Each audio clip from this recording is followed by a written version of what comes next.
തൊപ്പിയളയച്ച ആഫ്രിക്കയിൽ എന്നാ പരിപാടി? ഇതല്ലേ അടുത്ത ചോദ്യം, ഞാൻ പറയാം. ആകെ മൊത്തം ഞങ്ങൾ 8 പേര് 5 സ്ഥലങ്ങളിലായിട്ട്.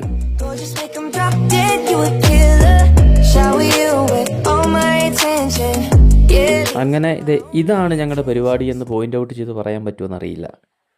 കാരണം റോളുകൾ ഇങ്ങനെ മാറിക്കൊണ്ടേയിരിക്കും. ഒരു സാധാരണ ജീവിതത്തിൻ്റെ എല്ലാ വേഷപ്പകർച്ചയിലൂടെയും കടന്നു പോകണം. ജീവിതം കൊണ്ട് അയാളൊരു പുരോഹിതനാണ്, പണി വരുമ്പോൾ പണിക്കാരനാവും, അറിവ് പകർന്നു കൊടുക്കുന്ന ഗുരുവാകും, പിന്നെ വയറിൻ്റെ വിശപ്പടക്കാൻ ഒരു തികഞ്ഞ പാചകക്കാരനുമാവും.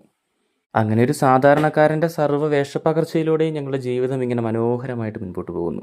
ഇതാണ് ഞങ്ങളുടെ ആഫ്രിക്കൻ ജീവിതം. ഈശോ പറഞ്ഞ വാക്കുകളോ തന്നെയല്ലേ? മനുഷ്യപുത്രൻ വന്നിരിക്കുന്നത് ശുശ്രൂഷിക്കപ്പെടാനല്ല, ശുശ്രൂഷിക്കാനും അനേകർക്ക് മോചനദ്രവ്യമാകാനുമാണ്.